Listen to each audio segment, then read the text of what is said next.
This is CHSR 97.9 FM here in Fredericton, New Brunswick, Canada.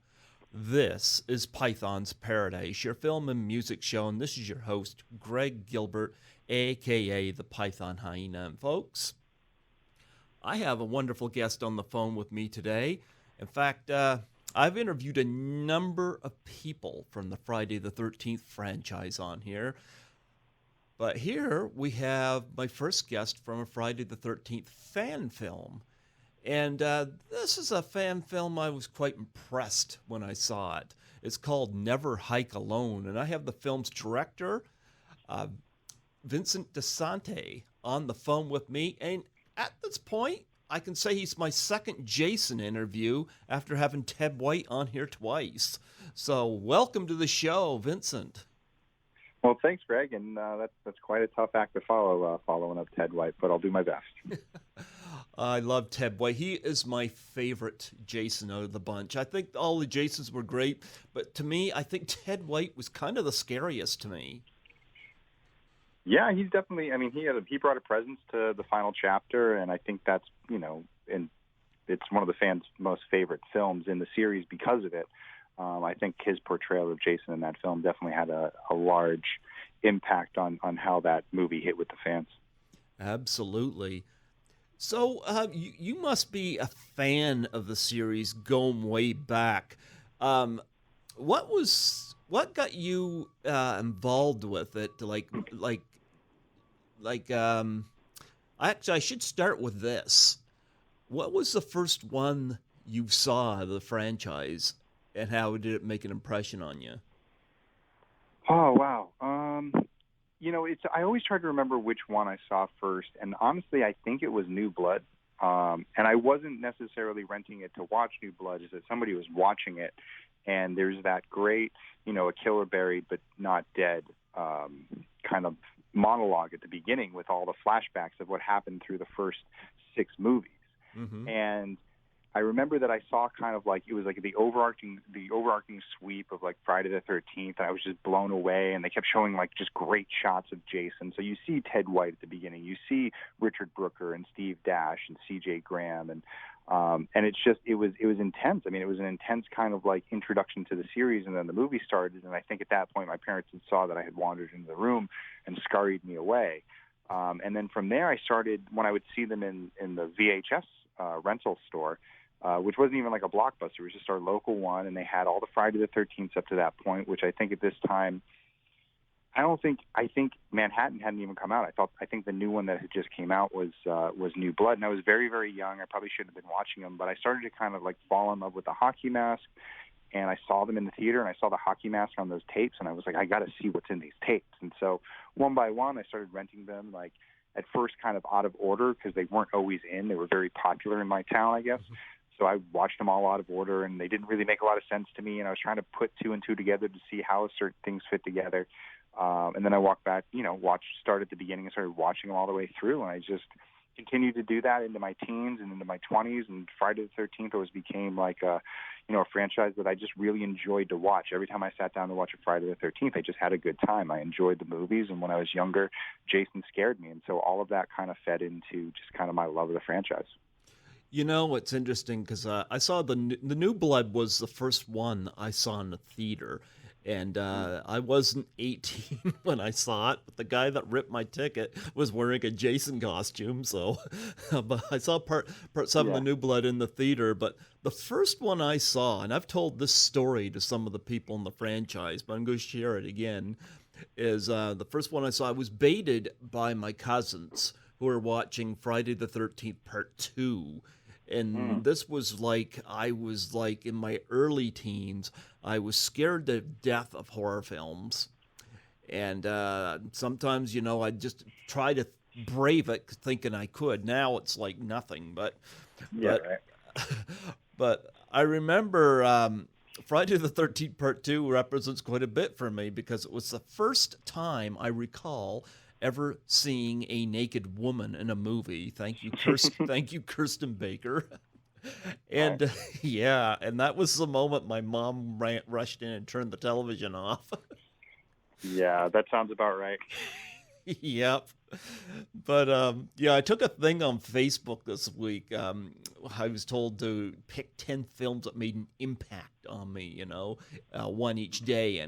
And Friday the 13th Part 2 landed there because of Kirsten Baker, It's like, I don't think I recall seeing naked female imagery prior to that. If I have, it's blocked out of my mind, but...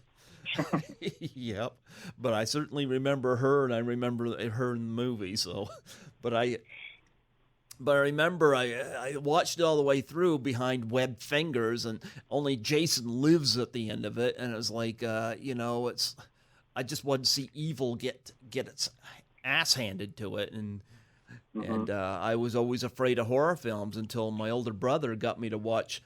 Part 4, the final chapter, where Jason kind of did get his end, at least in human form. Yep. And I guess I haven't been afraid of them ever since. So I just there's just something I grew up with.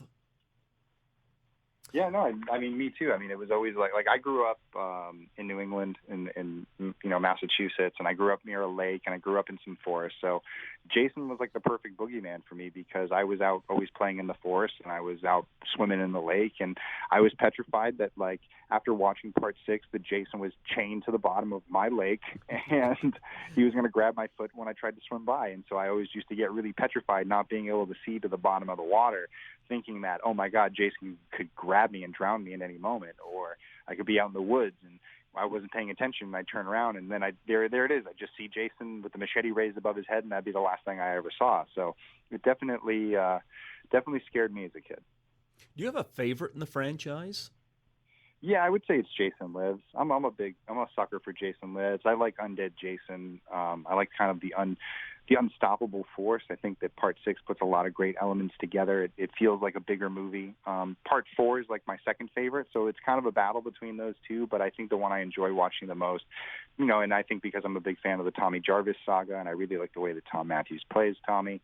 I really love that film, and I just love the way it's put together, and it has like the rock elements and just some really out there concepts, and I thought, Tom McLaughlin did an amazing job, so that's definitely the one for me.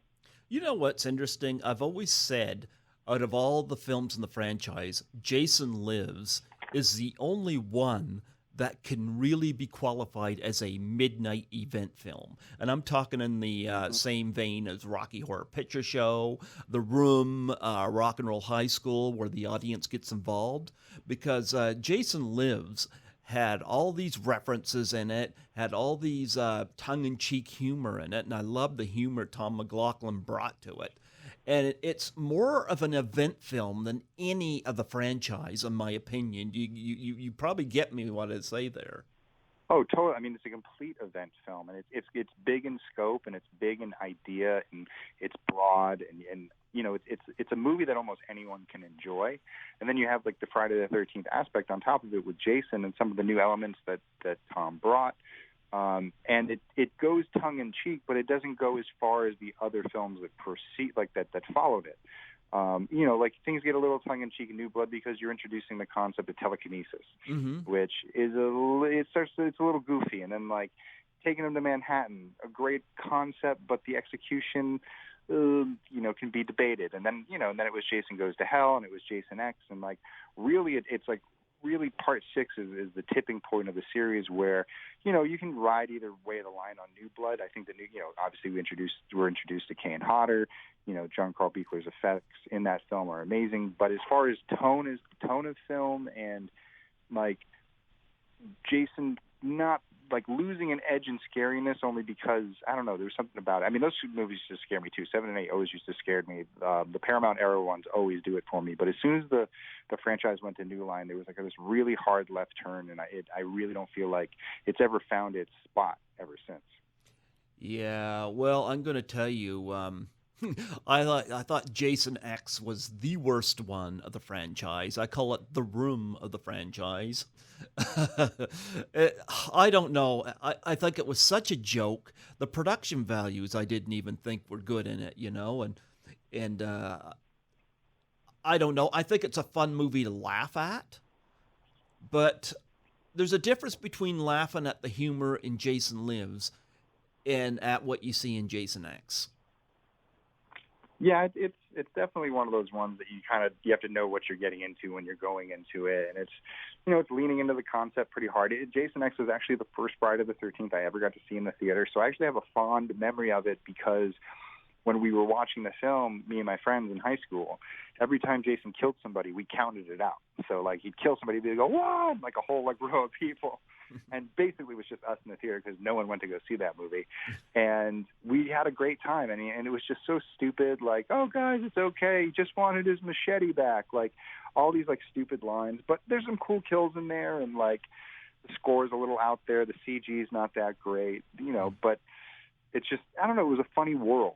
But again, it didn't feel like Friday the 13th. There are elements in there, like kind of in the end when they brought Crystal Lake through the hologram and stuff like that. But you get like a touch of it. But at that time, it was so silly because you have Uber Jason, and they were really just reaching at that point. I saw Jason X in the theater, and the moment he turns into Uber Jason, the audience just exploded in laughter. And I'm like, oh my goodness. This is right. Not what, like people laughed at Jason Lives, but again, there's a difference in execution with what Tom McLoughlin did. Here, it did not work. Yeah, because it was just so silly. It was just such a silly concept. Yeah. But Jason Lives, I got fond memories of, too. I'm good friends with Nancy McLaughlin, who's been on here, as of right now, 3 times, and I'm still in touch with her. Tom Matthews I've had on here. Tom McLaughlin. Tom McLaughlin's been on here. Carrie Noonan's been on here. And Whitney Rideback, speaking of comic elements in the film, that worked well, I think. Yeah, I agree. Yep. But I've interviewed several from the franchise. I have a lot of fun with these movies, growing up with them, and they're kind of what I call a guilty pleasure. Yeah, I mean, I call it a pleasure. I mean, I really just enjoy these films. I think they're fun. They don't take themselves too seriously, and I think nowadays you have people who feel that way about Star Wars and they get really into it. But I mean, ultimately, like the films were most enjoyable when it was tongue in cheek, and you went with it and you had fun and you knew what you were getting into, and you just got told a fun little story and watched a bunch of really cool effects by someone in a really cool costume. Yes.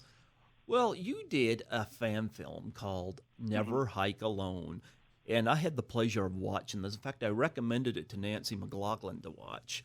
And, and I really enjoyed it, and I know that Debbie Voorhees really enjoyed it. And I showed it to my younger brother who does my YouTube videos up, and he enjoyed it as well. And it didn't have what you call a body count, but boy, what it lacks in that, it makes up for in atmosphere. And you really did something a little different. Talk about what led you to doing this movie.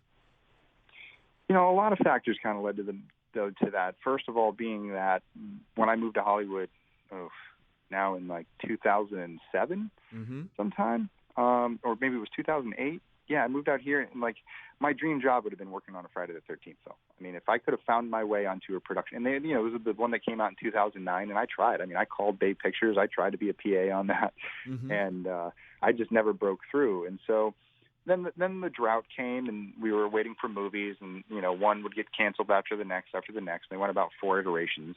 And I just got really sick of waiting for a Friday the 13th film, and I always kept thinking, like, I'm probably never going to be able to make one. I'll go make a fan film. I'll just go do a short. It'll be fun. I'll build a costume, and I'll bring my friends out. We'll try to make something cool. Like we'll make it look cinematic, but it will just be this fun thing, and we'll just have fun and go away. And when we were coming up with the concept of what we would do, we ended up saying, like, you know what? Instead of trying to like film a short, why don't we make a trailer? That way we can make it seem like a movie's coming out, and like we'll get to do all the 10 poles, but we don't have money for kills, we don't have money for effects, we don't have money for this, but we can build suspense, and we can use camera work to kind of show that this is a good idea for a movie. We shot that in like April of 2016 and cut a trailer together, and on May 13th, 2016, we released the first trailer for Never Hike Alone, that was basically all the footage we had. and it was a pretty big hit. I mean, people showed up and they watched it, and someone ended up taking the footage and recutting it with the trailer from 2009, and everybody thought it was the new Friday the 13th, and it got millions of views, and it was kind of cool. It was cool because it got millions of views, and a lot of people thought it was legit. And at the same time, it wasn't going towards us, and nobody realized that like Never Hike Alone was actually that movie. And we had to do a lot of work to kind of like get people's attention and go, hey, this could be real. And the catapulting kind of factor was while we were filming that trailer, we were tipped off and discovered an actual abandoned camp near the location where we filmed the trailer.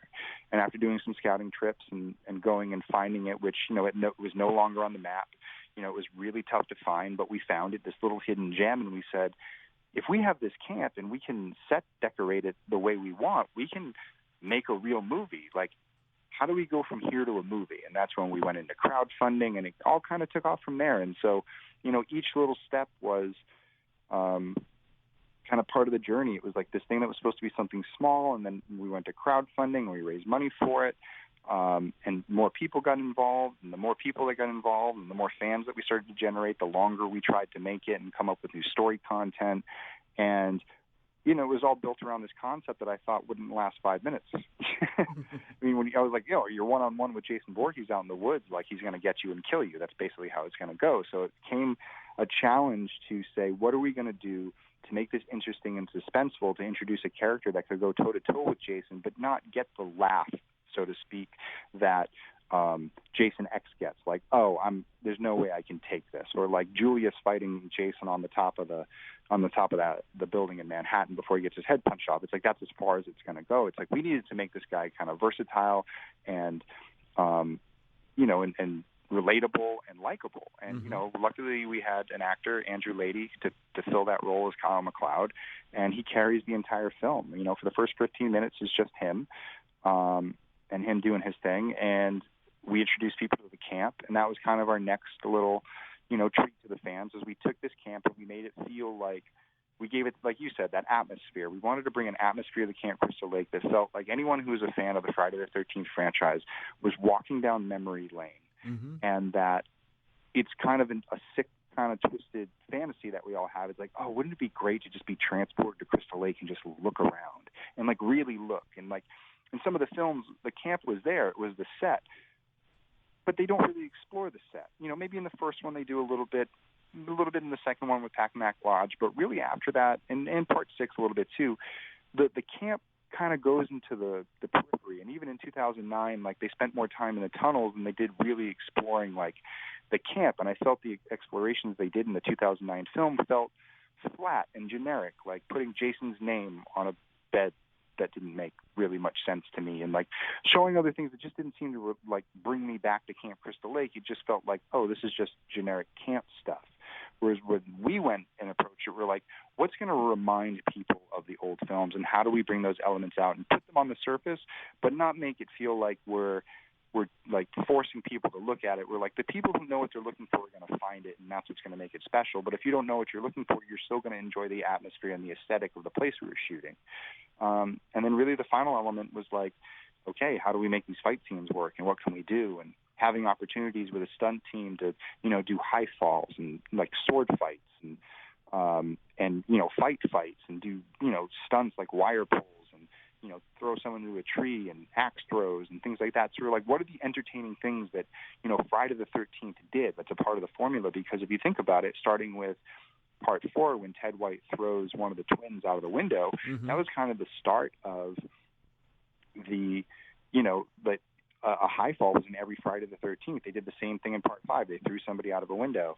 You're having people fall from high distances. It becomes a really good effect. And so we tried to even bring the stunts from the old films back in a new way, like axe throws and things like that. And then when it came to like the interactions, it was about dread and really bringing up the intensity of just the tense like relationship between Kyle and Jason, that like, oh my God, is he going to get him? Is he going to get him? Is he going to get him? And that constant just pursuit of Andrew like really helps the tension of the film. And that's what drives it. And so our focus wasn't on just coming up with a bunch of cheap kills just for the sake of kills, just to like up our body count. and just jam characters into a movie just to get killed. I mean, that can be fun sometimes. When you do it too much, or if you overdo it, you become numb to it, and no longer does it serve the story. It's just a splatter fest, and it feels gratuitous. And gratuity is not like what I wanted to do. What I wanted to do is make it feel real and somewhat grounded, but still hit some of those fantasy elements, like, like towards the end of the film when you think that Kyle's won and Jason gets back up, and you're like, nothing's going to stop this thing. How is this going to end? And so it was like we really wanted to build up to those moments, and that was like what became the overall focus towards going in the back end of the film and really building out some of those bigger sequences. What's interesting, too, because when I saw it, I noticed you had what looked to be the burn from part 3, and, where you look down on the rope and whatnot, but Higgins Haven was not in the camp. Oh, I know. No, that was just a second floor window that they had in one of the cabins. So it wasn't really a barn. It was more of it was the pantry above the kitchen. So that's the way we treated it. And so even though it wasn't a barn, we had that second floor location, and it reminds me of an element from Higgins Haven, which wasn't part of the camp, but saying like, okay, well, this camp has a second floor window. Let's utilize it. And we can call back to part 3, but we can make it feel like that element is now a part of this camp and recreate it in a new and fun way. So there's a relatability factor there, but we took an element which is just a second floor story and put that into the kitchen area of the camp. Yeah, it was fun watching him go through, and you really tried hard to make this look like, gee, something's gone on here. Do I know about this or something like that, Mm-hmm. And I loved what you brought to that. How difficult was it to do the production? It was very difficult. It was one of the hardest things I've ever had to do in my life, because we were out there filming in the middle of nowhere, and where we were filming wasn't populated. We were on this road that's in between two main towns. So there's Big Bear, California, and then down the road is Redlands. And in between is really nothing. Just these small little towns that don't even have gas stations or grocery stores, or, it's just cabins and people living in the forest. And when we shot at this camp, there was no power, there were no bathrooms, there were no amenities other than what we could bring with us. So we had camping toilets, and we had to clean up the cabin so we could put food in there and have people eat, and make places for people to sit down and clean it up, because there were broken glass and rusted nails and all sorts of things that could injure people. And on top of that, it wasn't like we could just go up there and film all the time. We had jobs. We were working 9 to 5, Monday to Friday, in all different aspects. I was working in animation at the time. I had friends who were working in film. So my effects artist was working on Fear the Walking Dead in Mexico. And my stunt coordinator was working on stunt films in Georgia. And so we were all spread out. And then I would say, okay, I got enough money to shoot the next couple of scenes. We're going to shoot it May 13th through 17th. Here's basically the funding I have. Here's where we're going to stay. Here's how long we're going to shoot. And these are the things that we're going to shoot. So let's prepare. We'd all pack our bags Thursday or Friday morning and drive out and get set and pick up all this equipment in Los Angeles, drive it all the way out 2 hours to Big Bear, go stay at an Airbnb, drive all the equipment up this dirt road that hadn't been maintained in 30 years, hoping the truck wouldn't tip over, hoping the road wouldn't collapse, hoping nothing would break on the truck, get up to the top, set up, shoot for 3 days straight, till 2 o'clock in the morning. Sometimes we got snowed on. Other times it was just cold and miserable, and, equipment would go awry, or the one time we had our mask ripped, and, it was one thing after the next, and it was constant stress. And it took over, a year to film the entire thing. We started in, I want to say, October 2016, really shooting for the feature, and we didn't wrap until July of 2017, and we even did pickups in August just to fill in some space. Mm-hmm. And then we released on Friday the 13th in October of 2017. And so it was a very intense year of a lot of, planning and logistics and scheduling and, working with Andrew, because, he was in the film and he was lead character. Well, he's got a beard and long hair, so he can't shave, he can't cut his hair. So he's trying to get other gigs and he's trying to get other jobs. And they're like, well, if you want this commercial, you got to shave your beard. You have to shave his beard, and we have to wait 4 weeks for it to grow back. And it was just one thing after the next. But it was just the preservation of just keep going, just keep one scene at a time. As long as we can get one scene at a time, we'll eventually get all the scenes and we'll be done. And the last thing we filmed was the final sequence. We filmed that in 18 straight hours. We went overnight one night and then slept for a couple hours and got up and blacked out some windows and shot more and then shot more at night and wrapped the following midnight. And it was, a good triumph for our team. Like, we finally finished the film and cut it and, put a score in it and did sound effects and visual effects and all this stuff and went through post and finally got to release it that year. And it was, after all that hard work, it was very rewarding to sit back and be able to just watch it and enjoy it. Did you expect it to get the positive feedback that it has? Not at all. Yeah, because I was quite impressed with it. And trust us, we everyone on the team appreciates all the kind things that people have said about the film. But going into it, there was no way for us to know the type of impact that it would make. For us, we were just, I was just a big fan, and I just wanted to do something good, and I didn't want fans to feel upset because if you remember that year, there was supposed to be a Friday the 13th. It was about to go into production, and then it got canceled. And they say it was they say it was because the Rings movie bombed. I think that's so ridiculous.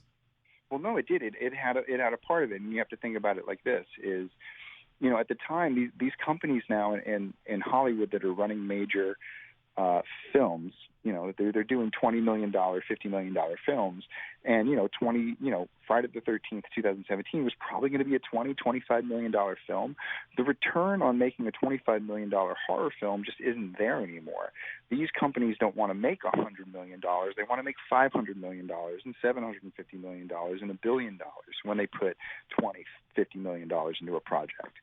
And I think essentially what they looked at the market and said, listen, like, Rings cost us $20 million and we didn't make any money off of it. The last Friday the 13th barely made $75 million. We're putting another 20 into it. Like, we're not in this game to make $50 million on this. We'll put our $20 million into another film that will make us even more money. And Friday the 13th, they can just figure out. Plus, with the rights coming up and all those other things that were going to be argued, there was going to be arguing over money, so they didn't know what was going to happen. So it all kind of like this melting pot that really, tripped up the franchise and now left it on its face, left this big wide open door for us to come in and sort of save the day. We were just a little film that could, and we released, and immediately we got a wave of positive reviews and positive comments, and our views shot right up right away. I wouldn't say we went viral like some other things do. We haven't even hit 1 million views yet, but it's become this really staple kind of, hey, do you know about Friday the 13th fan film, Never Hike Alone? Have you heard of this? And it's become this great word of mouth thing, which is actually for me, that's my favorite part, is the fact that this isn't driven by the commercial studio monster pushing it in people's homes. It's literally word of mouth, people passing it on one to another, and it's reached now 830,000 views, and it's played in every single continent on the world, and I've shipped Blu-rays and DVDs to continents all over the world of fans who have seen this movie, and it's really humbling, especially going into it, since I was, I'm a Friday the 13th fan. I know how they think. Like, I went in going, I don't have a body count. This isn't your typical Friday the 13th. This is my camp. It doesn't necessarily look like Camp Nobi Bosco from, the first film. It doesn't look like New Jersey. I know I'm in the mountains. This is a different aesthetic. But if people can just get what I'm trying to do, and just get that I'm just using the elements that were handed to me and taking an opportunity of what I was given, I hope they can see through all that and just enjoy it. And the response was overwhelming. I mean, I didn't expect the fans to do that. And when they did, it was a great sense of relief because I felt good. It felt good to see, Friday the 13th have an excuse to be happy again. And then comments that were like, this feels like Friday the 13th used to feel. Like that feeling we all had when we used to watch them when we were kids. Somehow you've recaptured that and put it into the film. And that ultimately was my goal. I wanted it. I've been saying it as a fan for years that the films have lost their magic, they've lost their way, they've lost their ability to create atmosphere and the proper Friday the 13th atmosphere. It's just not the same. There's something missing. And I don't know if I can necessarily pinpoint exactly what it is. I think it has to do with just my passion for the franchise and the way I see it, and it's just the way it comes out when I tell the story. But it's there, and and I wanted people to feel it, and I'm glad that they do. You mentioned it didn't have a body count, and it's interesting because did that make you a little hesitant, or did you just go in confidently despite that? Well, originally when I came up with the premise, it was only supposed to be a 10-minute short. So for a 10-minute short, a one-on-one aspect really didn't scare me. Where I got confident was when I came up with the concept for the ribbon ideas. I said, I'm not going to have a body count, but I'm going to have a body count. We're going to do a literal body count where we're going to see ribbons with numbers on them, and it's going to take us back to the first Friday the 13th. We're going to reground our world and remember that the only true event that happened in this world of Friday the 13th that I've created is those 19, and I don't know, I always get confused if it's 1979 or it's 1980. I always thought it was 1980 because the film came out in 1980, but then Part 4 has 1979 as on Pamela's tombstone for when she dies, so I don't know. I just don't know anymore. Well, I know it was shot in 79. Yeah, it was shot in 79, so just go with it, I guess. I don't know. I've always referred, I always considered it an 80s film, so I just put it in 1980. But anyway, that back in the day that it was this event that happened, and everything else that's happened since has been shrouded in mystery. And I think the films, we all know they're not the greatest with continuity and story threads and all those different things. And so I tried to just ignore it and say, we all know that there were a series of murders by Jason Voorhees during that time, but I'm not going to try and thread the needle through every single fact. It's just, as long as you know it happened, that's all you need to know. And the mom did it there. And, the fact that, I wanted to go into a camp that hadn't been touched in 30 years, just like the camp that we were shooting at. And I actually ended up talking to a police officer who was a consultant on a show that I was working on. And he heard about the film, and he watched it, and he came up. He goes, hey, that crime scene thing was pretty clever. I was like, oh, did you like that? Is that how it really happened? Because I just kind of assumed that, after they pulled the body out, there was nobody to go up there and clean it up, right? He goes, no, that's how it works. You have to pay a company, or the people who live there or whoever's there has to clean it up. The police don't clean that up, and the crime scene team doesn't clean that up. If nobody went back there, those ribbons would still be there, the blood stains would still be there, and that's the way it would be. And I was like, oh, that's cool. And I thought that brought this really nice element to make us all remember where it started. It all started on that long night at Camp Blood, and ever since then, that place has been cursed. Yeah. And that's what Kyle experiences in the film as he goes in and he gets sucked deeper and deeper into the Pharaoh's tomb, really. To me, there's a little bit of the Mummy kind of in this view that I have of Friday the 13th and the way I see Jason Voorhees, this curse, and that the spirit that comes back from the dead to, basically take out anyone who crosses into his land, this land that he's protecting so him and his mother can be at peace. And when that peace is disturbed, he's disturbed from his slumber, and he comes back out, and he, delivers justice on anyone who enters his realm. And it's up to you as as the hero to get out or succumb to Jason. And originally when we wrote the film, that's what it was going to be. The hiker was going to go in, the hiker wasn't going to come out, and it was a story about. It was basically supposed to be a story about the people who went in and you never heard from them again. And there's a mystery of what happened to him, and no one could ever prove that it was Jason. But, but the audience knows, and maybe some of the locals know. But then when we started to make the film longer, and of course we all fell in love with Andrew, and we had some, it's pretty funny, we had some producers who were like, you can't kill Andrew, please, don't kill Kyle. And I'm like, I'm totally crushing his head, he's dying. And then other opportunities came along, and we said, you know what, I think I got a good way to have him survive, and we'll end the film this way, and I think it'll be really nice because it will be like riding off into the sunrise, and we know that there's more story to tell, and I think that this is the best way to tell it, and that there's so much more story that we want to tell now with Never Hike Alone. And And it was because of that opportunity to actually, not make it a super body count film. Were you always planning to play Jason? Yeah, like from the start, it was going to be me, and from the start, it was just going to be me. And again, it was supposed to be a 5 to 10 minute thing. I never worried about it. I was building a costume for myself because I wanted to make a really good Halloween costume for myself. Mm-hmm. And then I was like, ooh, if we do a short, like I have an excuse to kind of build this stuff. And then ended up redesigning Jason from scratch and then taking different elements from that. And I think that kind of became my thing, and then studying it and acting it. And then as the film started to grow, I was, continuing to play Jason. And so we would do practice runs, and we started working with a stunt team. And then when I started working with the stunt team, we started to talk about some of the fighting that we were going to do. The stunt coordinator suggested I bring in like a true stunt actor to do stunts for me so I didn't get hurt. So, if a stunt actor gets hurt, they, get in a car, they go to the hospital, and they get healed. If I get hurt, I go away. Nobody can do anything because the director isn't on set.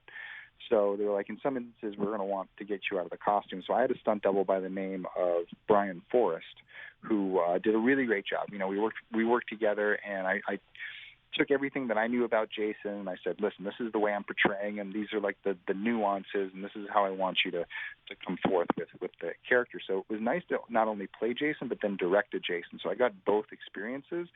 But it's a lot of fun getting under the mask. And I wish I could just split in two and direct myself sometimes, because it was like I had so much fun under there, and I couldn't always do it. It was like kind of like just playing, really. But, sometimes I had to hop out and kind of watch someone else do the deed, and it was just as fun doing that, too. Was there any particular Jason from any of the movies that you mirrored yourself off of, or did you just kind of take it your own way? I kind of just took it my own way. Obviously I was trained in all the other actors who portrayed him and looked at nuanced things that they did, and sometimes like the Richard Brooker and Steve Dash kind of version, the more hunched over kind of like version of him, where he's a little bit more hillbilly in a way. Mm-hmm. A little bit of Hills Have Eyes in him, and then Ted stood a little bit taller but still had that arch to him, that looming presence, and like that really dark presence.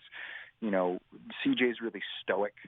He brings a stoicism to the Jason character that was something that we wanted to emulate. And then Kane brought a lot of emotion and attitude and nuance to the Jason character. So each of those characters brought each of those things. And so I said, well, what of those elements do I have in my wheelhouse that I can actually do? Because I don't want to just go out and imitate people, especially if they're way better at that than I am, and all I'm doing is doing a half-assed job of what they do so well. Let me figure out something about that Kane Hodder can't do because he doesn't have this, or CJ Graham can't do because he doesn't have this. And I have some weird things with my body, like I'm flat-footed. I have a little bit of scoliosis in my back, and I walk with this weird limp. And I've never, like, some people ask me all the time, like, Vinny, you okay? You limping? I'm like, no, this is just the way I walk. And so I took this kind of insecurity that I have about the way I walk, and I pushed it. I went, what if I really leaned into this? And I was a bigger, more hulking presence, and I was, I started to kind of get into that headspace, and I started to accentuate my walk and then think about the stoicism by CJ and the loomingness of Ted and the nuance of Kane, and being like, okay, let me put that into the movements of the head and the hands and the way we fight and things like that, and take influence, but all based out of this kind of natural walking gait that I have, and make it a little bit more intimidating and just like a freight train. That's the kind of what I wanted to do. It was like this slow train that's starting and it's building up, and then when it starts to move, it really gets going. And I never run, but I do walk with a long stride, and I can make up ground and really feel like a presence coming through the forest. So I really kind of built it out of that. Yeah. Well, for anybody that's listening up to this far in the interview, and of course this is recorded, we're going into some spoilers here. So anybody who hasn't seen it, I'm issuing a spoiler alert right here, and I recommend everybody watch this film because I think Never Hike Alone was terrific. But I gotta talk. And don't read the comments either. Just go in. If you haven't seen Never Hike Alone and you haven't heard anything about it, Don't read anything. Just watch it. Just watch it. You know, it's what I told Nancy McLaughlin as well. Just watch it, you know, because we got to go into spoiler territory here because I've got to ask, you know, about getting Tom Matthews involved. And I loved him as Tommy Jarvis, you know. Mm-hmm. Yes, he was so good as Tommy Jarvis, you know, and talk about involving him in this. About halfway through the process, I got a call from our executive producer, a gentleman by the name of Barry J. And Barry is one of our Kickstarter backers who, when our first Kickstarter campaign fell through, he came through and said, listen, I don't need Kickstarter. Like, I'm going to back you. I'm going to go in privately with you, and we're going to fund this movie. And he came up to me and he said, hey, Vin, I'm going to have lunch with Tom Matthews. And I went, really? I was like, that's really cool. Like, you know, have fun with that. And he goes, I'm going to tell him about Never Hike Alone. And I was kind of embarrassed. I was like, okay, like, it's just a fan film. Like, I don't think he's going to care. And, you know, at that dinner, Barry had a great dinner with him. And at the end of the dinner, you know, it was kind of set up through mutual friends. They were just going out as like a thank you. And, you know, the mutual friend knew that Barry was such a big Friday the 13th fan. They thought it would be kind of a kick for him to meet Tom, you know, one-on-one. And so he showed him our first trailer. And Tom was like, wow, this is really impressive. This is a movie that's happening? And Barry's like, yeah, if we can come up with a role for you, do you want to be in it? And he said, yeah, I'll think about it.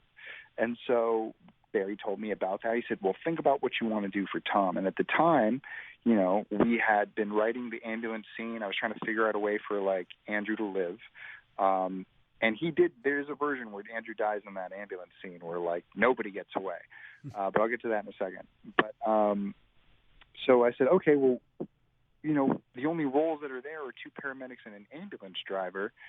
And written into the scene that I had there was this moment where the ambulance driver was supposed to jump scare the two paramedics after Andrew has woken up and kind of flipped out. And I said, oh, wouldn't this be great if that was Tom? And we didn't tell anybody. And then he just opens up those doors, and then everyone just loses their mind. Like, can you believe what's going to happen if that happens? And Barry was like, yeah. So I sat down with Tom, and I said, listen, Tom, like, we're halfway done with the film. I can't go back and rewrite. I don't have enough money to go shoot, like, a plot line to, like, put you through the movie. It won't feel connected, like, and I feel like we've been making our film. Like, we're fans making a fan film, and we want to show people that we can tell our story and still get away with it. And what we want you to be is the icing on the cake and the cherry on top. We want to prove to fans that we can tell a Friday the 13th story without having to rely on alumni, without having to rely on cheap tricks and, you know, a giant body count, that we could just tell a really good story that you would forget all those things and just think, wow, this is a solid film. And it happens to be a Friday the 13th film. This is the greatest thing. And then see all of our stunts and the sets and all those things, and, you know, the face reveal of Jason and some of the effects work that we were doing, like the head crush at the end of the dream sequence, and, like, you know, make people go, I can't believe that this is done by fans. And then when they're sitting there wondering how we've done that, Tom Matthews shows up, and so, you know, it was like, that's going to be amazing. And so Tom bought in. You know, I showed him our second trailer, which hadn't been released yet, and that kind of won him over. And I said, well, I'll have you play the other ambulance driver, and you'll do this. And I was like, but you don't have to be Tommy. I won't make you be Tommy. And he was like, no. He's like, if you want Tommy, have Tommy. Like, have me play Tommy. And I was like, really? I was like, because I actually think that Tommy Jarvis becoming an ambulance driver / paramedic is kind of a cool twist in his life. Yep. Like, what better job for Tommy Jarvis than to become a paramedic? He's the first person you want running towards the fire. Like, he's going to be cool under pressure because of all the things that he's faced. Like, this is a way of dealing with his trauma. So this actually really works on a character scale too. And so then we started to come up with endings. And like I said, the original ending was Jason catches up with everybody and kills everybody. And the last shot was him climbing into the ambulance, shutting the doors, and murdering Kyle, and, like, blood hitting the windows as we, you know, droned up into the sky, and we saw the dead bodies around the ambulance. And I said, but now we have an issue. Now you're Tommy Jarvis. I can't kill Tommy Jarvis. No. But I still want this, you know, because at that point we didn't kill anybody yet. So I was like, I got to kill people. I want to kill the two paramedics, but how do I get Tommy? And, you know, so it became this equation of, like, how do I get Tommy out but not kill him? And yada yada, and eventually everyone has now seen what we've done, and like that great moment of like, yeah, Tom gets pulled out, but you don't see what happens. So when he climbs back in, it's another nice surprise, and he saves the day, and they ride off into the sunset.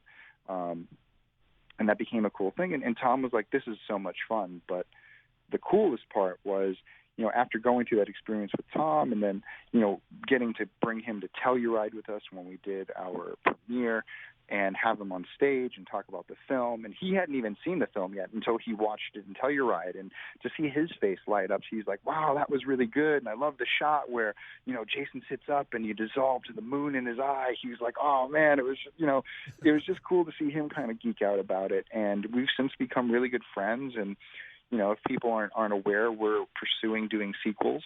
And Tom is very much a big part of that, and we want to tell Tom's story now. We want to tell the Tommy Jarvis saga 2.0, like where has he been for 30 years, and kind of what's he been dealing with, and what happens when this vlogging YouTuber accidentally wakes up the sleeping dragon in the forest and brings it into town.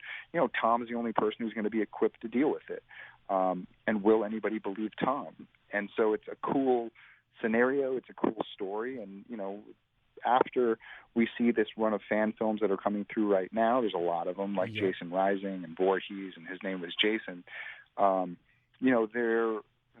They're all going to come out over the summer and the fall, and we want them to have their attention. We want everybody to go out and celebrate, and then when it starts to die down again, we're going to release our plans for what the future of Never Hike Alone is, and hopefully give something fans to really look forward to while we're still waiting for the legal rights to get settled. Was it improvised by Tom Matthews to use the maggot head comment? No, that was written in. That was something that was definitely written in. We actually had a writers meeting a week before shooting to talk about all the lines in that scene, and we had a table read, and that isn't. I don't know if that was originally what he said, but we did have that. There was a bunch of stuff that he said that we were all dying. Like we coming up with all different pitch of like what he should say and what Axel should say and all that stuff. So it was a fun time. Yeah, we definitely wrote all those lines in. I love the Axel reference. Bruce Marr from Part 4. Mm-hmm. Well, he's a dual reference.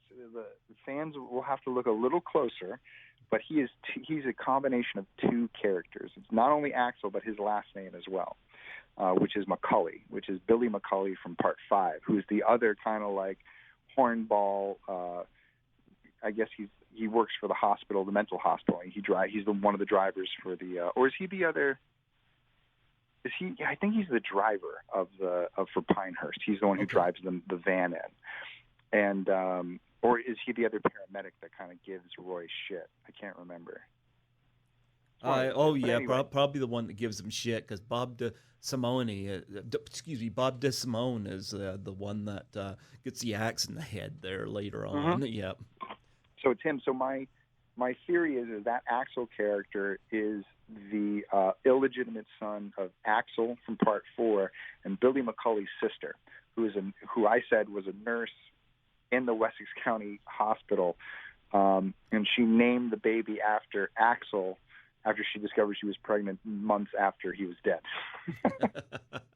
And so that's the kid that they had.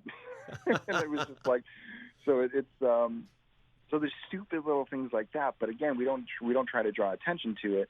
But if you look at the name on his shirt, you'll see that that's the combo for it. Yeah. What do you say? And I know you've dealt with this on Facebook, you get accused of making money off of this, and I want you to go into your explanation, because if this was a horrible film, I could see people pointing the finger, but the thing is, you actually made a terrific film.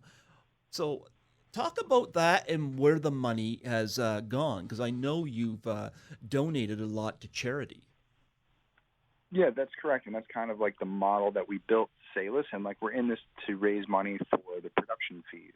It costs money to rent this equipment, it costs money to shoot, it costs money for permits and insurance and trucks and food and all the things that go into making a movie. I mean, it's every day is thousands of dollars that it costs. Our budget was $40,000, and if anyone remembers, our first Kickstarter only raised $18,000. Now, take that 18,400 that we had, subtract 10% right off the top that goes right to Kickstarter, then subtract all of the prizes and perks and rewards that people bought that we had to go buy the T-shirts, we had to go buy the posters, and we had to ship those things. So all that costs money. At the end of the day, maybe we're sitting with around $11,000 to make a $40,000 movie. So much of that film came out of personal cost. It was money that I had raised. A few people donated outside of it, but it wasn't enough really to cover the cost of the film. Most of it came out of pocket. And that was fine. We paid for the movie, and it all went out, and we were great. Shortly after the movie came out and it was so popular, people started asking for some type of Blu-ray. And I went, I don't know how I'm going to do that without getting sued. Like, it doesn't make any sense. And then I started to think about it, and I started to treat it like a film production. Yeah, if I had gone to a distributor and I sold the rights, they wrote me a $50,000 check for the rights for Never Hike Alone, and it was available on Amazon right now, and people could buy it at $20 a pop endlessly, and I was receiving checks from Amazon every month. Well, now I've created a never-ending loop of profit, and that's what's illegal. If I had done that, that is super illegal, and I would be in jail right now, or I'd be paying a ton in fines. Mm-hmm. But instead, I treated it like this. We did a pre-sale. So we went back to Indiegogo and said, listen, we still owe money for the production of the film. We're going to owe money to build the Blu-ray discs. Not only do we have to get, buy the cases, buy the discs, pay to get them printed, pay all the fees that come along with it, like stamper fees and, all these other, it's basically all the hidden charges that kind of come with it.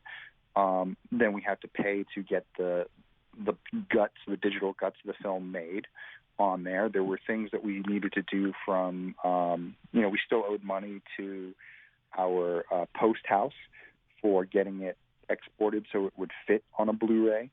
We had to marry it to the 5.1 surround sound. So there were a lot of extra things that, we went out and we sold it. So we ended up selling about 1,700 DVD Blu-rays. So we had to pay for both the Blu-ray and the DVDs to get made from scratch. And that took around, I want to say, at least $20,000 on its own, the way that we did it. And because it's a legitimate, anyone who owns the Blu-ray DVD, this isn't like I went to some website and I got it printed. This is like just as legit as anything else you have on your disc.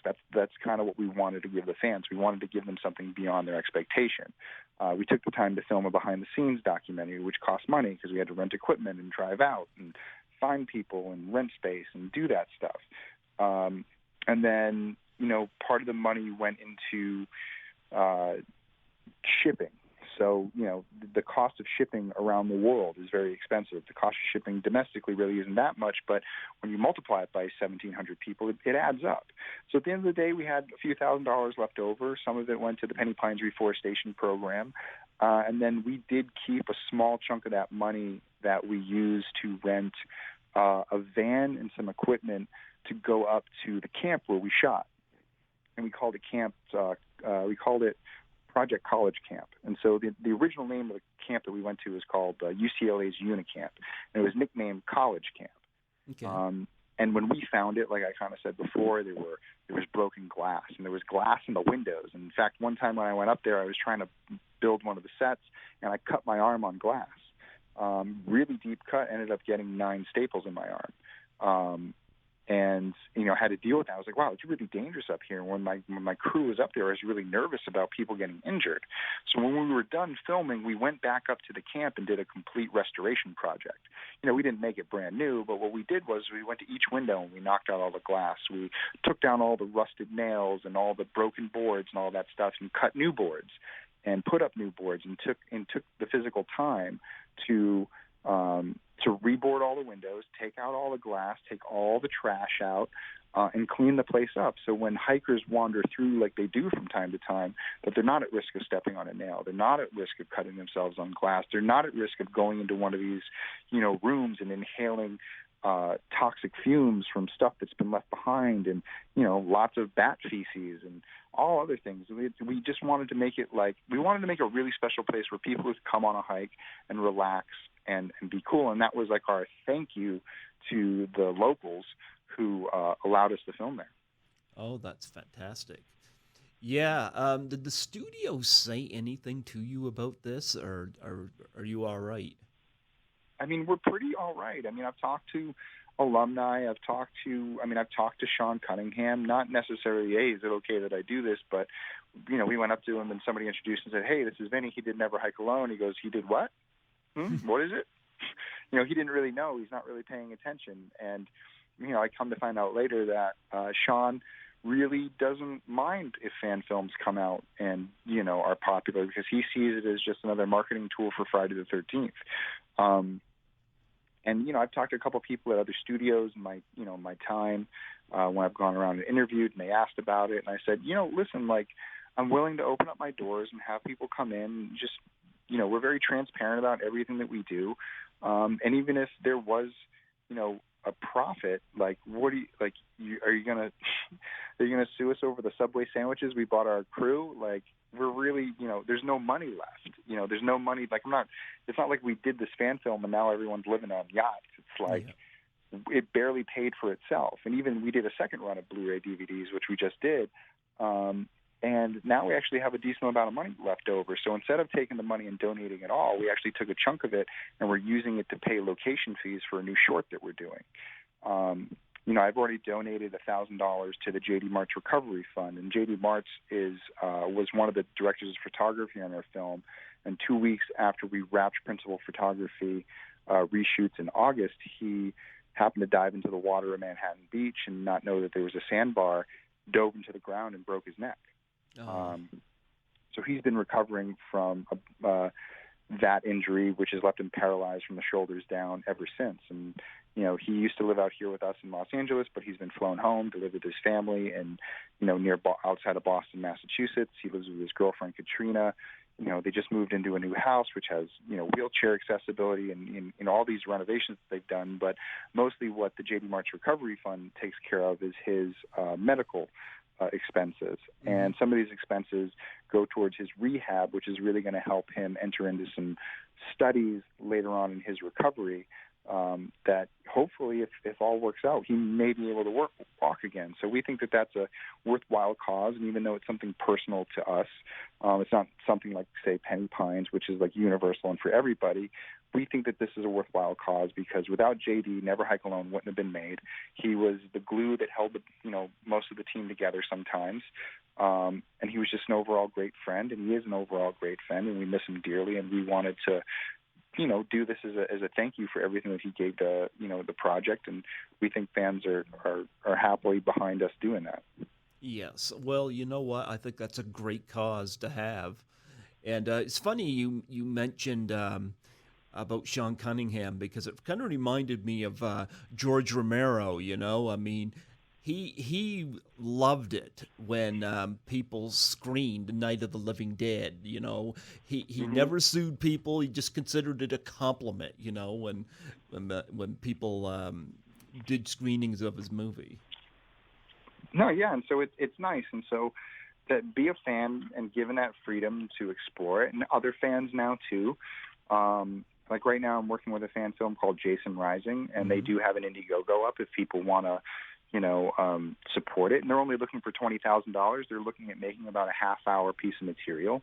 And, this is one of the first Friday the 13th fan films that's come around that's not my idea, that's actually really inspired me. I've actually been really inspired to help these guys. I think they got a great story. And I think, fans should start helping the other fans make these stories, because it seems like this is going to be our only source of entertainment until they fix the rights.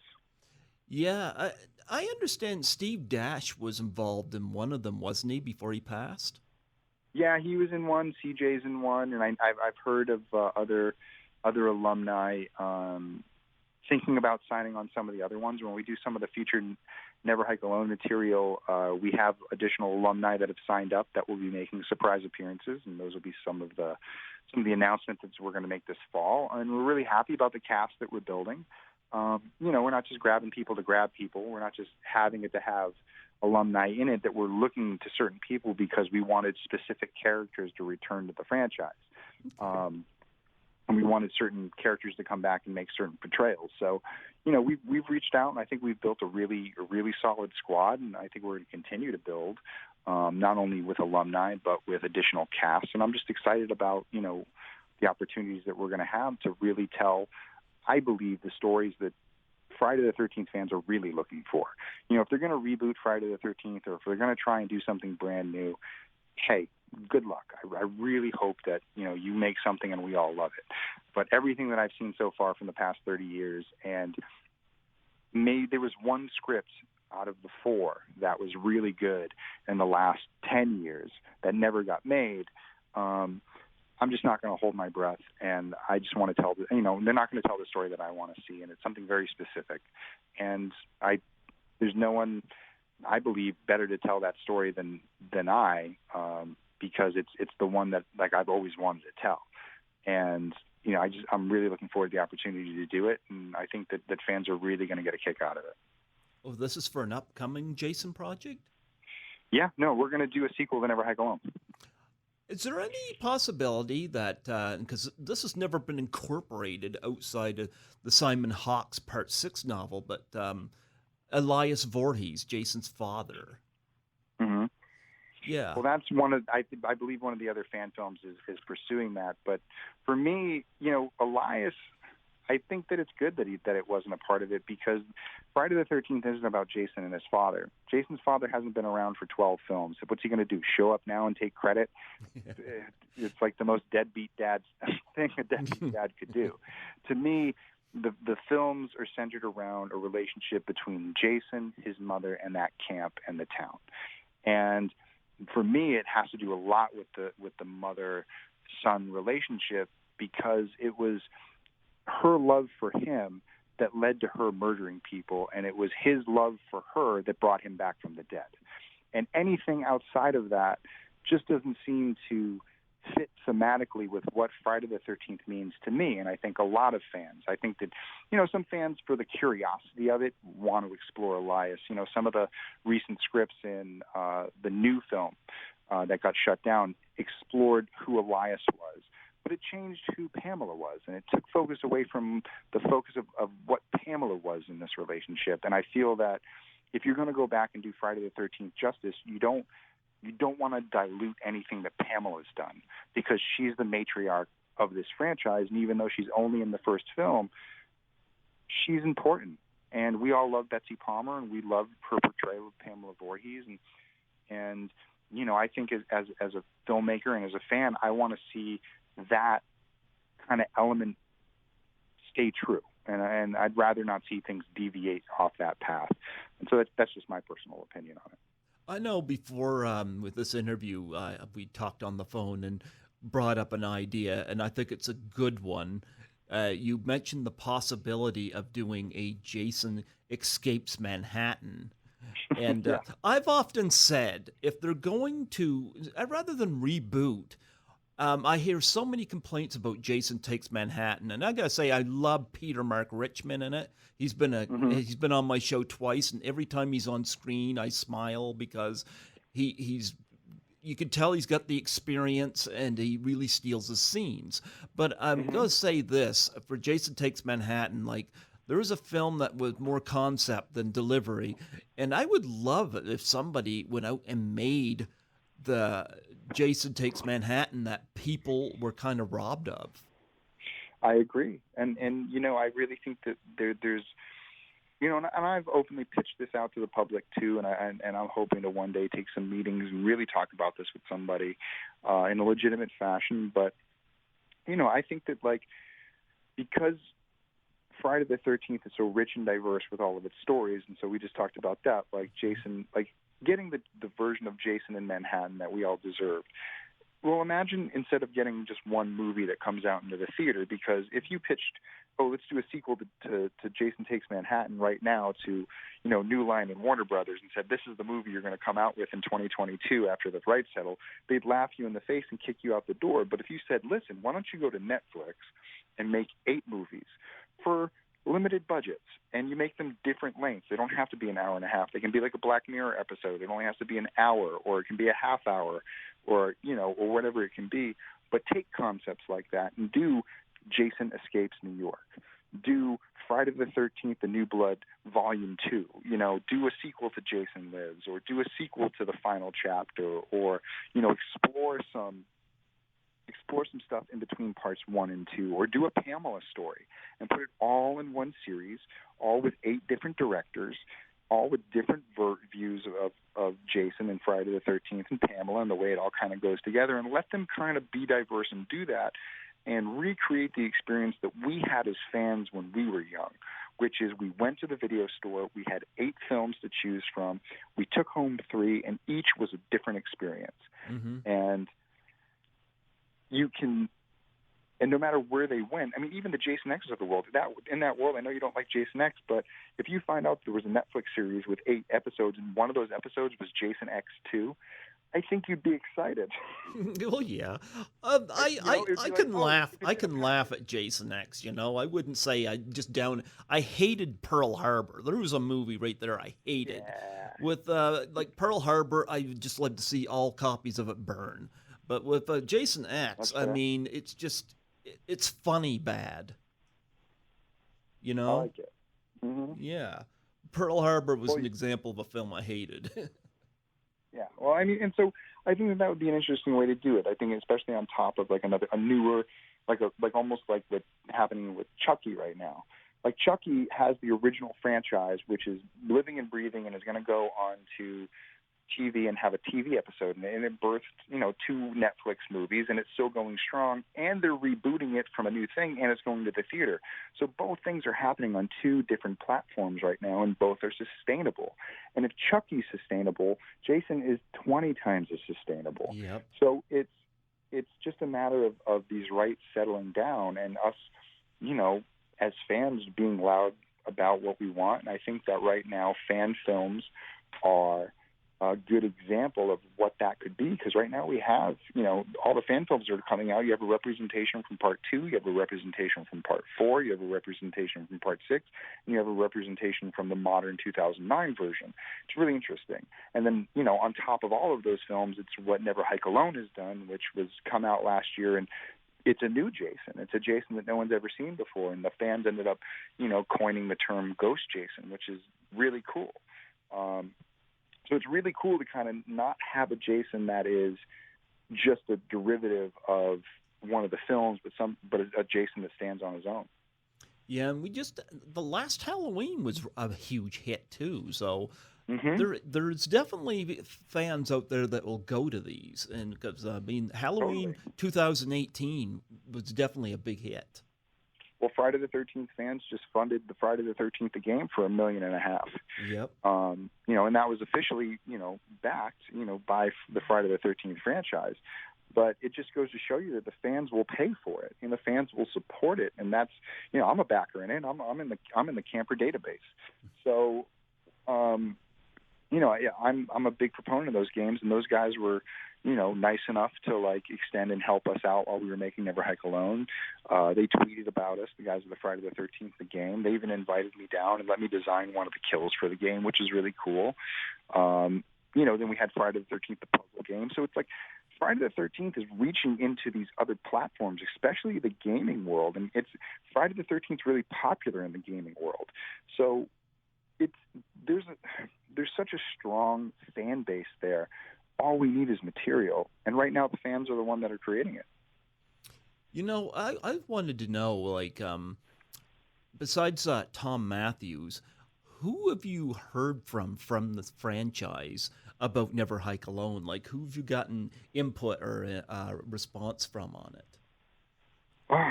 A lot. I met Tom McLaughlin. Tom McLaughlin came to our LA premiere, and we've since become very friendly. I met CJ Graham early on because he was obviously friends with Tom, and he had a lot of great things to say about the film. Sported a Never Hike Alone shirt. I got to speak to Kane Hodder about it. I saw Steve Dash at Monsterpalooza, showed him some footage, and he was really into it. Debbie Sue Voorhees, who's a big fan of ours, and of course I'm working with on 13 Fanboy now, and Ron Sloan. I got emails from, I got an email out of nowhere from Douglas Tate, who played Jason in Freddy vs. Jason, who said, "Hey, I saw it. I love what you're doing."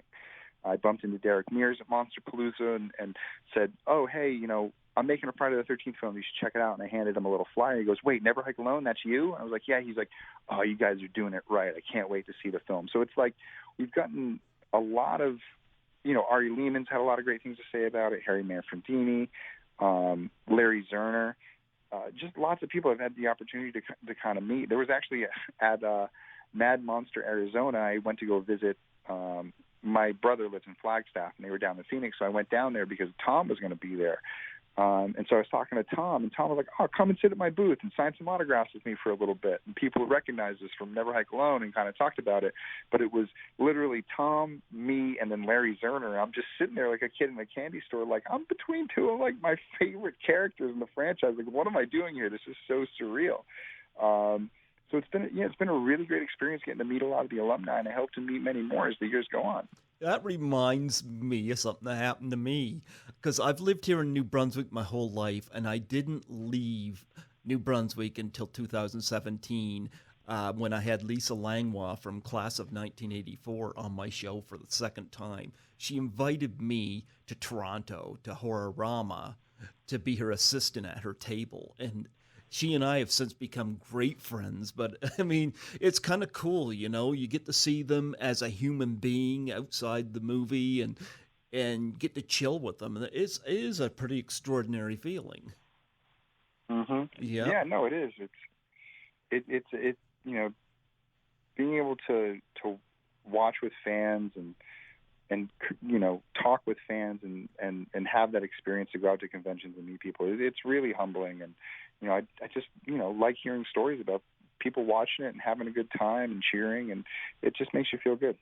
You know what? You mentioned 13 Fanboy, because I'm a co-producer on that. Oh, yeah, that's right. We talked about that. Yeah, I've had Debbie Sue on here 3 times. And she started, I don't know whether mine was the first podcast she mentioned this on. I won't take credit for that, just in case I'm wrong. But I do know that, like, I had her on last October, I think, for the 3rd time. And she talked about this project. And all she had... She mentioned that Tracy Savage was in this, somebody I had a big crush on from the series, and that was pretty much talk about a female getting you to spend money. But yeah, right? yeah. Once she mentioned Tracy Savage, I was like, okay, I'll support this. But I think she had like 6 people from the franchise involved in this when I stepped. Oh, yeah, she's got a ton now. She's got a ton now. At the time, she had, besides herself, she had Tracy, she had Tom Matthews, she had Ron Sloan, and she had, she might have had C.J. Graham at the time. Yeah, she did. Yep. And I think she had you and Andrew as well. That's correct. Yeah, yep. Andrew's going to be playing one of the characters in the film, and I'm going to be playing, I'm the fanboy under the mask, but when the mask comes off, it's anyone. It could be anybody. So, okay, I'll be playing the mask killer. Yeah. Yeah. So, and now I'm seeing it unfold, and they now got Kane Hodder. They've managed to get Adrian King. They've got Corey Feldman and Dee Wallace, Wallace. I met. Yeah. I've had Dee Wallace on here, and back in 2015, and I met her at Horrorama last year, and she remembered me, which was pretty cool. But awesome. But yeah, I'm gonna. Oh, go ahead. Yeah, I am really thrilled to be part of this movie and have my name on it. Yeah, I mean, I think it's going to be something really special for fans. And the great thing is I believe she left the Indiegogo in demand. So if you wanted to become a part of it, you can actually go be a part of it right now. You can become a producer. You can just get your name in the credits in the thank you area. I mean, anything to help the film is going to help us, because it just helps us, get a better product out there.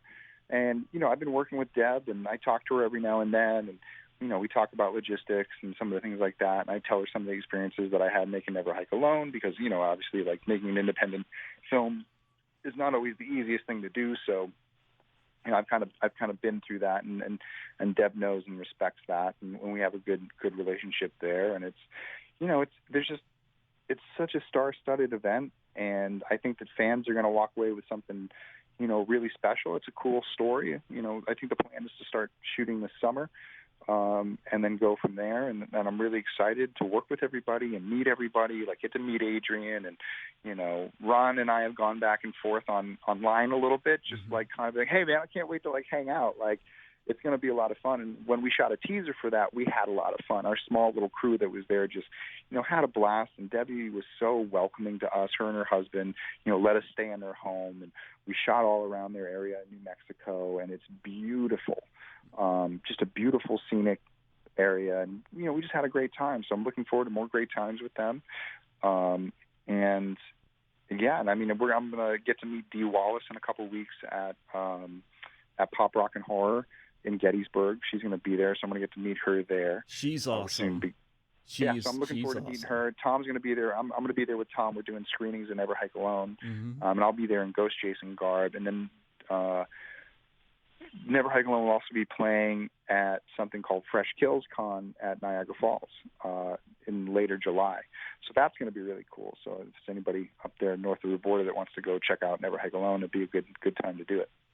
It's and Tom will be there with the film as well. Yeah, it's interesting too because I won't be able to enjoy all the perks of this movie. I went into co-producer knowing I can't because due to my work situation right now, I'm very limited, and I go to Toronto once or twice a year, but I don't have a passport yet, so I won't be able to go to the set and whatnot. And I told, but I was happy to go on as co-producer because it looks good on the bloody resume, But I said to Debbie, I said that I asked her, I said, would you mind, rather than me go and be on the set or whatnot, I said to her, would you guys do a Doubtfire face challenge?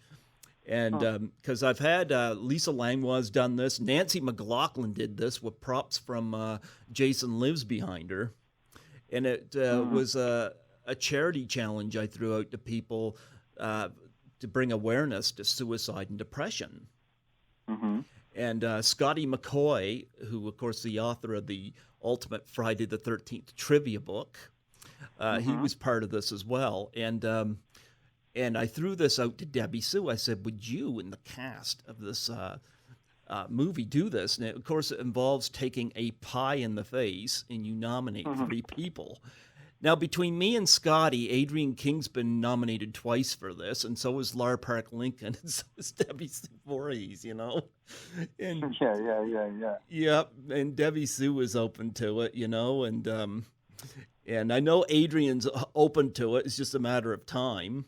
But Lar Park Lincoln said that she does it. She's going to nominate Kane Hodder because she said, in her words, she can get him to do anything. Yeah, right.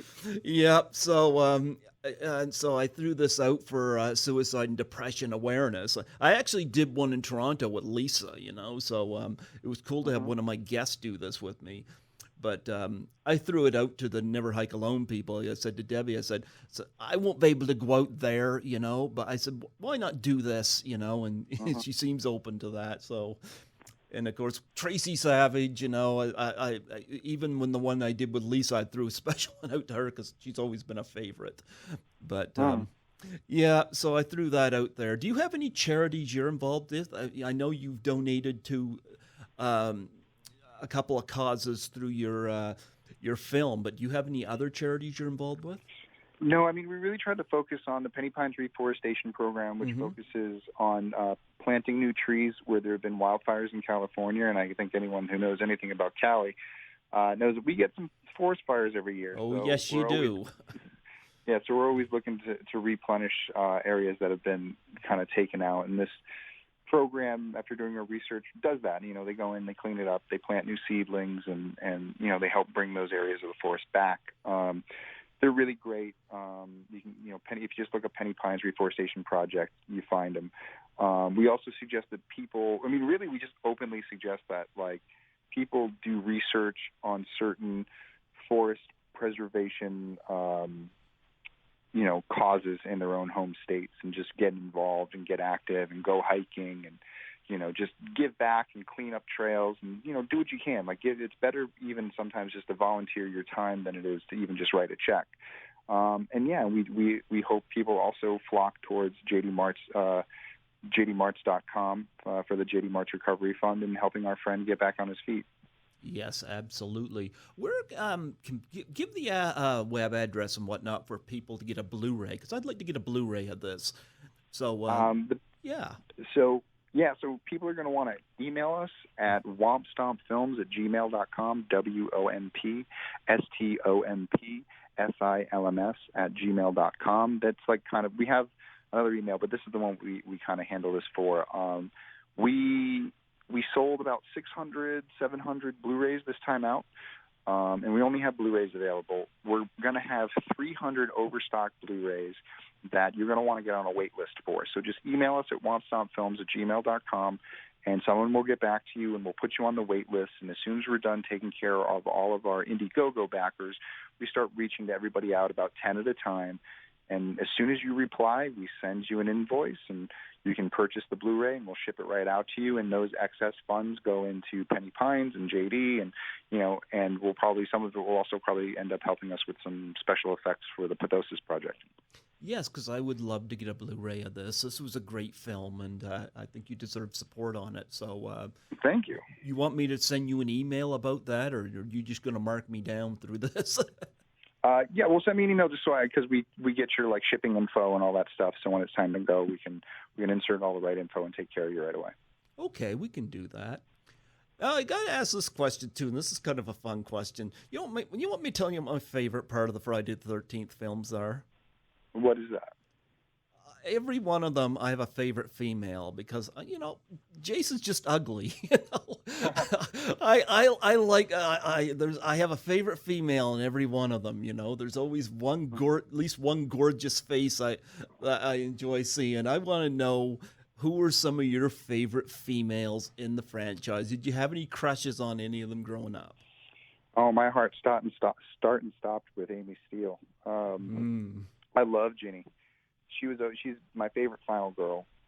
She's fantastic. And I just always thought she was so smart and so pretty, and she just captured me from the start. And Judy Aronson I thought was extremely beautiful, and I'm looking forward to working with her on 13 Fanboy. Lar Park Lincoln, with her telekinesis parter, she was cute, and there's always, Friday the 13th is not short of beautiful looking girls, that's for sure. Yep. Yeah. Have you ever met Amy Steele? I have not, but I will meet her one day, and I'll try not to fumble my words. I was hoping they would get her into 13 Fanboy because they don't have anybody from Part 2 in that outside, Adrienne King. Well, I keep pressuring. I keep telling Deb, get Amy. Yeah. I think she's talked to her. I don't. Sometimes it's Amy just might be done with that in her life. I don't know if she's acting anymore, but she'll always be my favorite no matter what. And if I ever got that opportunity to work with her in 13 Fanboy, I'd be absolutely thrilled. But if not, I'd love to just meet her at a con or just at some screening or something. Just get a chance to just, I think the best thing about meeting the alumni is we all like to meet them and talk about the films and stuff like that, but it's just cool to meet them and see who they are as people and the lives that they live and some of the interesting things that they've done since Friday the 13th. Mm-hmm. A lot of the alumni are very talented people. And multi-talented. I don't know if you've watched the Friday the 13th Part 3 in Memoriam documentary. Yes, I have. Richard. Yep. So Richard Brooker and the career that he had, prior to Friday the 13th and then afterwards, ending up winning a technical Oscar, which I didn't know anyone from Friday the 13th ever won an Oscar. So it's kind of cool to think that it was Richard Brooker. It was a Jason, for something that he invented for technology that we use still to this day. Larry Zerner becoming an entertainment lawyer, and Tom Matthews becoming an independent contractor who ended up building Ozzy Osbourne's house, and just really cool stories. And so it's just nice, and then just meeting them as people, and having good conversations and talking about life. And I want to say 5-6 years ago, I couldn't work up the courage to talk to Tom Matthews at a convention because I didn't know what I was going to say to him. And now I have the pleasure of calling him a friend, and we talk about family stuff, and we catch up every now and then, and I see him because somebody sends me something that they want him to sign, and so we meet up, and I'll sign it, and we'll catch up, and we talk about the future of Never Hike Alone, and we're getting ready for all this new stuff, and it's a really cool feeling, and I just feel completely grateful and humble that I'm able to experience that. Yes. Yeah, some of my favorite females in the franchise. I always loved Tracy Savage, and she pretty Mm-hmm. much was the reason I signed on to be a co-producer on 13 Fanboy. And That's great. my picture is going to be in a scene with her, actually. Yeah, I did that perk, and I said to Debbie, Well, I that's said, good. put my picture in with Tracy Savage, and she said, yes, absolutely. And Melanie Kinnaman, I think, is gorgeous. And Mm-hmm. I always liked Adrian King a lot too. You like Oh, yeah. Adrian has a very down to earth uh, girl next door look to her, and I always found her attractive as well, and she still is. Oh, yeah. I mean, Amy Steele's great. Amy Steele. Adrian's great. And the fact that I'm going to get to work with her is going to be.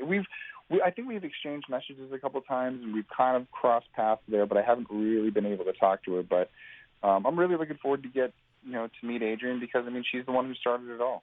Yes, absolutely. So, what is your next project? You're mentioning a short film. Yeah, so Womp Films is doing its first original short film. It's called Pathosis. It's going to be directed by a good friend of mine. His name's Austin Bonang.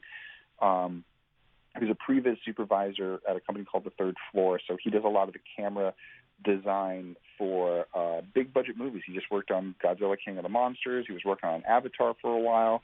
He won a VES award for designing sequences in the X-Men films. There's just a very talented filmmaker, and he's wanting to start his own independent productions. And I said, listen, like I've already done this. I got this company. Like you want to do this movie? Let's get together and do it. And so. Yeah, so he came to me with this concept. It's called Pathosis. It's about a young woman struggling from a mental illness who has to struggle between taking her medication and the side effects of what happens when she doesn't. And it's basically the short film, probably 10 to 15 minutes that we want to do festival runs with. And we're filming from June 14th to the 16th of this year in Los Angeles, and we should release it sometime this Halloween to the festival circuit, and we'll eventually bring it out to YouTube and put it out through Womp Stomp Films. And that's our next project before we start the new Never Hike Alone material, which will, once we finish Pathosis, we will announce what our plan is with that as well. Now, I know you can't talk about the sequel to Never Hike Alone in too much detail, but what can you tell us about what little hints of where the story is going to go? Is it going to have more people in it, or? Yeah. I mean, this is basically we made Never Hike Alone because those are the only materials that we had. I had one actor, I had a camp, and I had a couple $1,000, and I really had to stick within those budget. And now that we've built a bigger fan base, and we know that we have Tom Matthews, and we know that we've kind of awoken the beast that is Jason Voorhees, we want to take it to the next level. So a future installment will include way more kills, way more interaction with people from town, and it basically picks up where the film left off. People want to know how Tommy found Kyle, which that we're going to answer in this film. Okay. And then we're going to see about the repercussion of this town, which has been dormant for 30 years. It's been quiet. People have gone missing, but there haven't been any mass murders. There haven't been any big Friday the 13th-like nights. And all of a sudden now, after 30 years, our good friend Kyle MacLeod has wandered into Camp Crystal Lake and become the first person to escape Crystal Lake in 30 years. And now Jason's coming after him. And the only person who's equipped to help him out is Tommy Jarvis. And so they're it's kind of a buddy movie in a way where it's, the young buck and the old vet coming together and solving this problem of Jason Voorhees is coming to town. What are we going to do? And that's really what we wanted the end of Never Hike Alone to feel like. They were driving away, but Jason was still walking after them. He hadn't given up yet. And the movie's not over yet, and the story's not over yet. So we want to tell the overarching story of what happens that night. And it's going to be, I think, something very special and, something that fans will really like. If fans love Never Hike Alone, they're going to love Never Hike Alone too. Oh, fantastic. Well, I'm looking forward to that. Is this going to be on Indiegogo? It will. We'll go back to Indiegogo this fall. We'll do big announcements. We'll release it through all the trades. It will be, people should start following us on Facebook. Okay. So facebook.com/WompStompFilms, on Instagram, on Twitter. Just get contacted into our social media feeds. We won't spam you. We'll tell you about other fan films that are coming out. There's a lot of great ones coming out, so we're going to start promoting those and getting ready and talking about Pathosis. And then when we're ready, you're going to be the first in line to know about Never Hike Alone 2 and what our plans are and who's going to be in it and what to expect and how you can get involved and help really make, history. Yeah, well, I sent you a friend's request on Facebook, but what I would like to do too, I'm right now, I'm co-producer on 13 Fanboy, and I'm actually involved in 3 James Balsamo movies as well, which is you know who he is, don't you? Yeah. Yeah, I didn't even have to leave Fredericton to get involved with this film. He asked me to shoot stuff on my phone, so I did, and I threw it out to him, But James is a pretty funny guy. But nonetheless, I would love to support Never Hike Alone 2. Is there a way I can get my name on that? Totally. So when that Indiegogo goes up, we're going to have producer credits available, and you'll see. Right now, let's just say the working title is Never Hike Alone 2, but we actually have a master plan that we believe will help us maintain solid budgets. So what we don't want to do is promise everybody the sun and the moon and then only raise so much money and not be able to make any content. Because we know the film can be broken up into a series of pieces, we're thinking about turning it into almost a web series where we take the film that we have the idea for and turning it into 4 segments. So each of those segments will get its own name, and it will fall into a very specific part of our timeline, and then we will execute them one at a time. And as we move on, the first one's probably going to cost us $25,000. The next one will cost us $50,000. The third one will cost us $100,000, and the fourth one will probably cost between $150,000, maybe $200,000, because there's some high-level stunts, some really big effect sequences, and just some really big stuff that we really think is going to drive fans wild. And we want to build up to it. But in the meantime, we can tell these really cool stories that are going to have more kills. They're going to have more characters. We're going to have a lot of action with Ghost Jason and Tommy Jarvis and Kyle MacLeod and other characters that you're going to be really happy to see making a return. And it's just going to be it's going to be a really great time to be a Friday the 13th fan, because we're not trying to reinvent the wheel. We're taking the wheel that you all love and know and rolling it right down the middle of the highway, and we're gonna do something that the fans really love. Are you gonna bring in Tommy Wiseau? Yes, exactly. We're actually firing Tom Matthews. I'm bringing in Tommy Wiseau to play Tommy Jarvis. It's going to be great. It's going to be this whole new, we're just taking Friday the 13th in a whole new direction. Talk about an independent film where that's a total mystery. The Room. I know, right? Well, have you seen the Seth Rogen movie? Yes, I have. I thought it was fantastic. Yeah, it's good stuff. Oh, man. They're characters, I'll tell you that much. Yeah. Well, you know what, Vincent? I'm so happy to have you on here today. And I've had a lot of people from the franchise on here, but I really wanted to include Never Hike Alone amongst that. I noticed the YouTube channel Drum Dums did the same thing, did another top count on Friday films, and he included Never Hike Alone. He did it he put yours way above a lot of the sequels as well. I don't know if you've seen that, but I know I've seen that. Cody Leach has done that. A few other YouTube folks have done that, and it's really humbling, because I think anytime you take, because there's no, like, anybody who's worried about us making money or anything like that, like, there is no money in this. Like, we don't get much out of it, other than the real kind of joy is seeing fans happy, seeing fans accepting it, and not only just watching it, but considering it canon and considering it a part of the franchise and feeling like it belongs in the fold. That's the best compliment we can have. I mean, hey, yeah, money's great, but my dream in life was just to somehow, some way, shape, or form be associated with the Friday the 13th franchise. Even though I'm not officially there, this is pretty damn close. Oh, yes. and it's a good feeling. And I really hope that, like, when the rights settle and the rights holders and the studios look out and they see the type of impact that Never Hike Alone has had on the franchise, and to see, the impact that it's had on fans. 4 years ago, there were no Friday the 13th fan films in development. Mm-hmm. Never Hike Alone comes out and sets the bar, and now there are five Friday the 13th fan films in development, all inspiring people to go out and tell their stories. So I hope that, that they can see the impact that we've had and understand the love that we had for the franchise, and that we actually kind of maybe know what we're talking about when it comes to this subject, and that if they would bring us in and, give me a crack at a Friday the 13th, let me do a series or let me do the movie or something like that in just some way, shape, or form, I know that, the franchise would be in good hands if I got to take it and usher it in for a new generation. That would be my dream come true.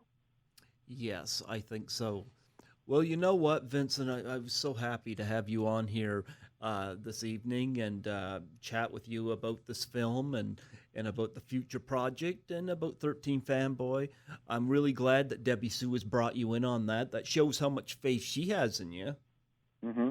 Yep, that's a feather in the cap. But yeah, huh?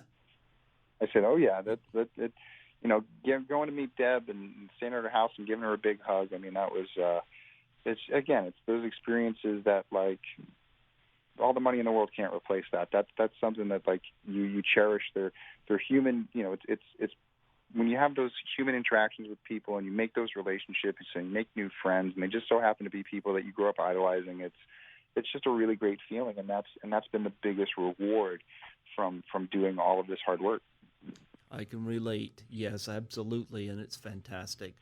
Well, you know what? Is there anything else you want to mention before we close off?